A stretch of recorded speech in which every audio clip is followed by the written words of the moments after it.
Good morning सभी को। तो आज हम पढ़ने वाले सेंटेंस के बारे में। तो चलिए आसान तरीके से सेंटेंस को समझने की कोशिश करते हैं।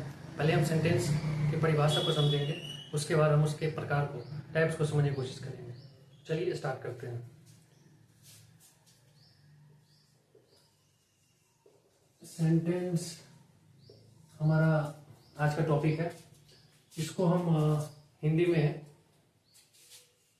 वाक्य भी कहते हैं। अब हम इसके डेफिनेशन को समझ लेते हैं कि इसका परिभाषा क्या होता है। तो जनरली हम लिखते हैं a group of word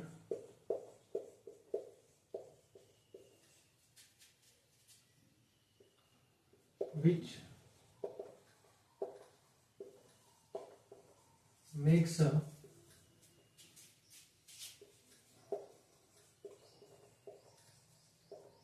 complete sense is called a sentence.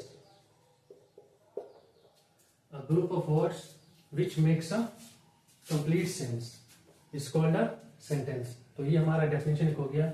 हम इसको और तरीके से भी डिफाइन कर सकते हैं, जैसे कि एक और डेफिनेशन हम देखते हैं इसका, a combination of word। तो मेरी ये डेफिनेशन तो सेम ही रहेगा, इसका जो सेंस रहेगा वो सेम ही रहेगा, लेकिन हमारा जो लिखने का तरीका वो थोड़ा सा बदल जाता है। बस यही है डेफिनेशन और कुछ नहीं। हम इसको कितने भी प्रकार से डिफाइन कर सकते हैं किसी भी डेफिनेशन को। तो ये दूसरा हमारा डेफिनेशन है, अ कॉम्बिनेशन ऑफ वर्ड्स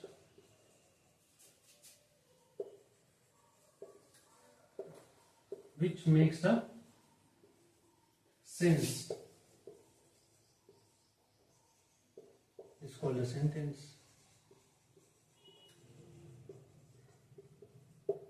तो हम इस प्रकार भी डिफाइन कर सकते हैं इसको। तो इसको हम समझने की कोशिश करते हैं एग्जांपल के थ्रू।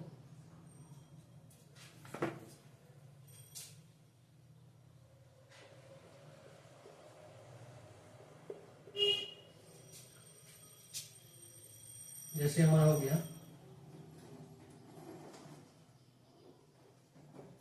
गौरव इज एन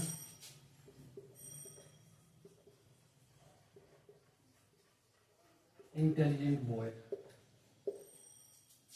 और दूसरा हम एक सेंटेंस लिखते हैं। ये तो पहला हमारा हो गया।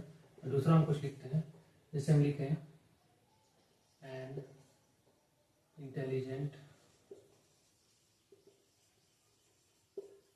boy is Gaurav।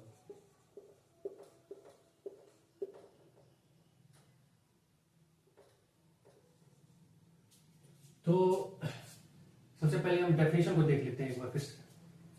A group of words, यहाँ पे ये फ्रेज आ रहा है group of words which makes a complete sense.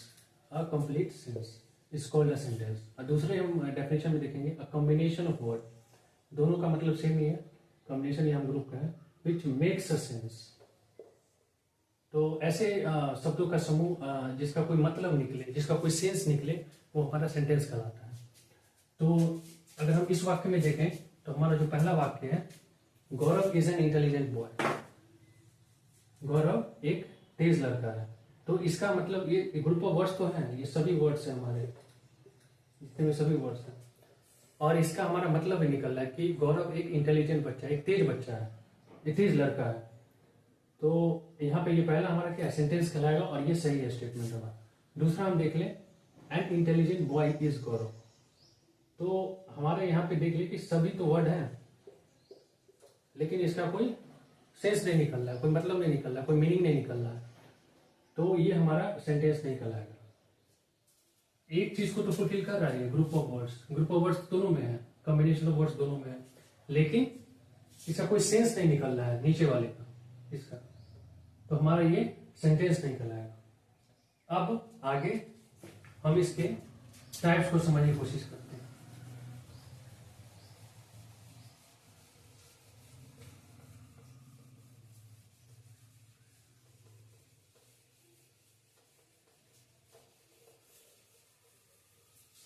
तो जनरली हम जो सेंटेंस होता है उसको दो प्रकार से डिवाइड करते हैं, एक फंक्शनल बेसिस पे और एक स्ट्रक्चरल बेसिस पे। तो हम अभी फंक्शनल बेसिस पे बात करेंगे उसके टाइप्स को। तो हम यहाँ लिख सकते हैं, यहाँ पे फंक्शनल कहने का ये मतलब कि किस प्रकार को भी वाक्य काम करेगा, इसको हिंदी में क्रियात्मक तरीके से हम कहते हैं। तो किस प्रकार काम करेगा कोई भी वाक्य, जितने वाक्य होंगे सेंटेंस के टाइप्स में, तो वो हमारा फंक्शनल बेसिस पे कहलाएगा। तो फंक्शनल टाइप्स ऑफ सेंटेंस,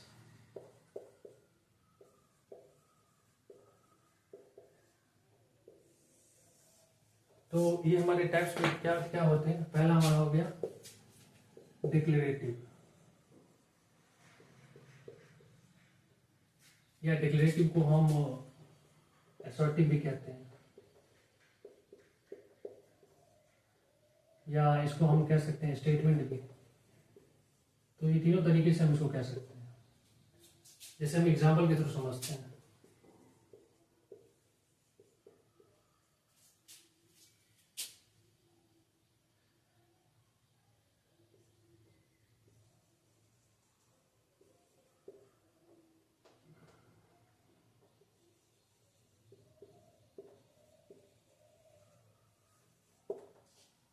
जैसे राम एक समय को, तो यहाँ पे हम देख रहे हैं कि हमारा क्या है, एक नॉर्मल सा स्टेटमेंट है कि राम एक आम खाता है।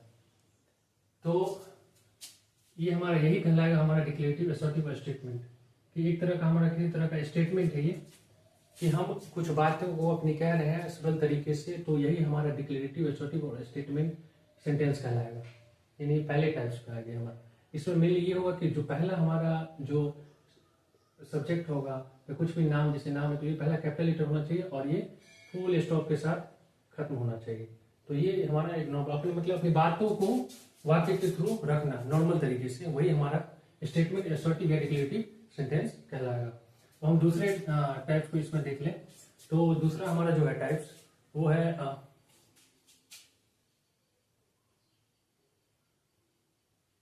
दूसरा टाइप जो हमारा है वो हमारा है इंपेरेटिव सेंटेंस।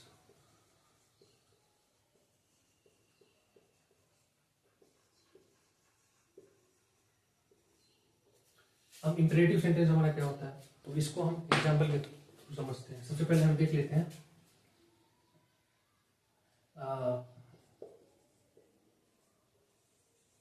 बिल्कुल आसान तरीके से हम समझेंगे क्या होता है इंपेरेटिव सेंटेंस, जो कि कभी ना हम बोले फिर। तो कुछ वर्ड हम यहाँ पे लिख रहे हैं,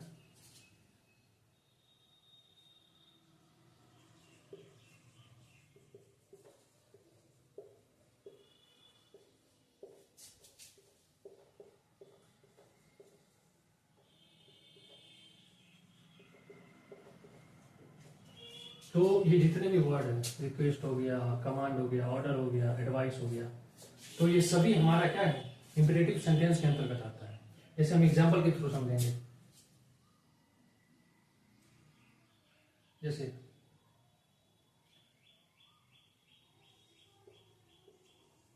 give me a glass of water,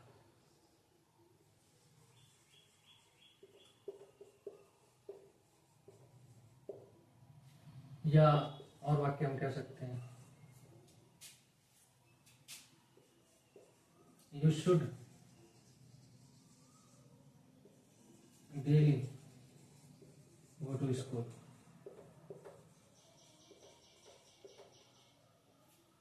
तीसरा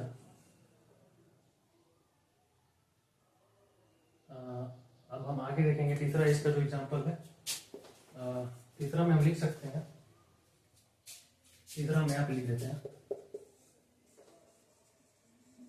शट द डोर। ये हमारा तीसरा एग्जांपल हो गया।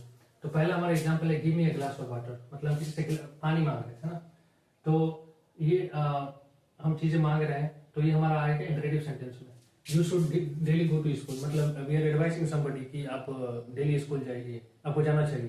तो हम ये क्या कर रहे हैं, ये हम एक तरह से एडवाइस दे रहे हैं। तीसरा शट द डोर, मतलब कि हम किसी को ऑर्डर दे रहे हैं कि दरवाजा बंद करो, है ना। तो ये हमारा इंपेरेटिव सेंटेंस के अंतर्गत आता है। तो ऐसे जितने भी सेंटेंस हैं जिसमें हमारा रिक्वेस्ट की बात की जाए या कमांड की बात की जाए, किसी को ऑर्डर दे रहे हैं, एडवाइस दे रहे हैं, सलाह दे रहे हैं, तो हमारा ये इंपेरेटिव सेंटेंस के अंतर्गत आएगा। अब नेक्स्ट हमारा जो सेंटेंस का टाइप्स है वो हम देखते हैं।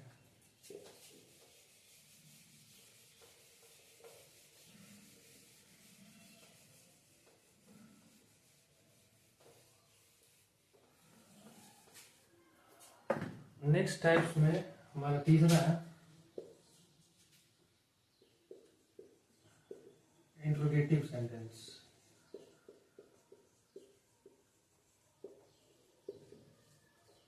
इंट्रोगेटिव सेंटेंस यानी वाचन वाक्य है ना, प्रश्नवाचक वाक्य।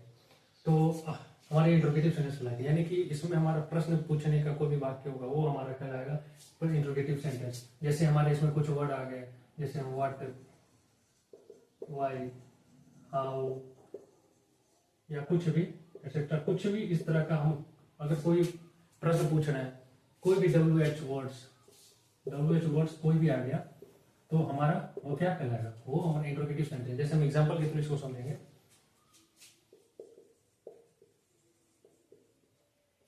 व्हाट इज योर नेम, किसी से हम पूछते हैं ना कि तुम्हारा नाम क्या है, तो व्हाट इज योर नेम, तो हम किसी से नाम पूछते हैं तो ये हमारा क्या करें, इंट्रोगेटिव सेंटेंस के अंतर्गत आएगा। अब हमारा दूसरा एग्जांपल हम दे सकते हैं, where do you live,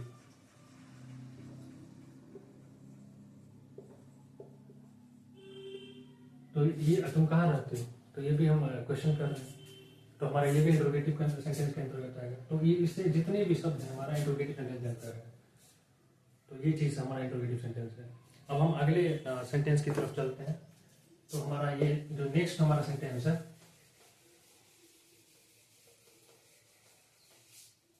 and ये द लास्ट वन, हमारा फंक्शनल टाइप्स ऑफ सेंटेंस के अंतर्गत ये चौथा लास्ट हमारा है। मेनली जो टाइप्स है वो हम पढ़ रहे हैं फंक्शनल बेसिस पे। तो हमारा लास्ट है हमारा एक्सक्लामेटरी सेंटेंस।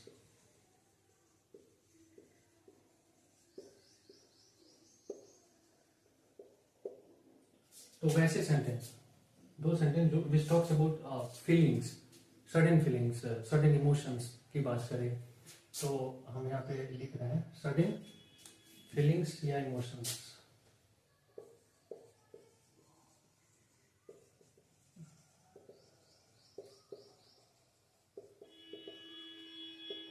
तो ये भी जिसमें ये चीज आएगा ना सडन फीलिंग्स या इमोशंस की हम जिसमें बात करेंगे, तो वो हमारा कहलाएगा क्या, एक्सक्लामेटरी सेंटेंस। जैसे हम एग्जांपल के थ्रू समझते हैं इसको।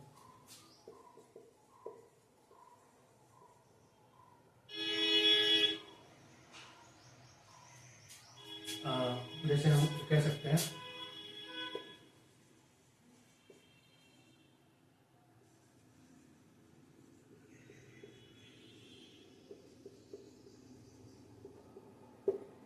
व्हाट अ ब्यूटीफुल व्यू, कितना मतलब सुंदर दृश्य। तो ये हमारा क्या है, ये एक्सक्लामेटरी सेंटेंस के अंदर आएगा। तो क्या अपने फीलिंग्स को, इमोशंस को बता रहे हैं किसी चीज के प्रति कि कितना अच्छा व्यू है। तो हमारा ये, जैसे में और भी हमारा एग्जांपल ले सकते हैं, जैसे कि I won the match, I won the match. तो ये भी हमारा हुर्रे क्या है, we are showing what, our emotions या feelings, sudden feelings, hurray I won the match. After winning the match we just show our feelings, sudden feelings कि मैं match जीत गया। तो वहां पे हमारा जो ये एक्सक्लामेशन मार्क्स होना चाहिए, ये इट शोज कि इट्स एन एक्सक्लामेटरी सेंटेंस और यू आर शोइंग योर, आप अपना इमोशंस और फीलिंग्स को दिखा रहे हैं। तो ये चीजें हैं। तो ये हमारे सेंटेंस थे। सेंटेंस के डेफिनेशन को हमने समझा, उस परिभाषा को समझने की कोशिश की हमने अच्छे तरीके से, और उसके टाइप्स को हमने समझा कि क्या प्रकार होते हैं। फंक्शनल बेसिस पे हमने इसका टाइप्स को प्रकार में बांटा और उसको समझने की कोशिश की हमने मुख्यतः। तो आई होप आप लोग को समझ में आया होगा। So thank you so much, मिलते हैं अगली क्लास में।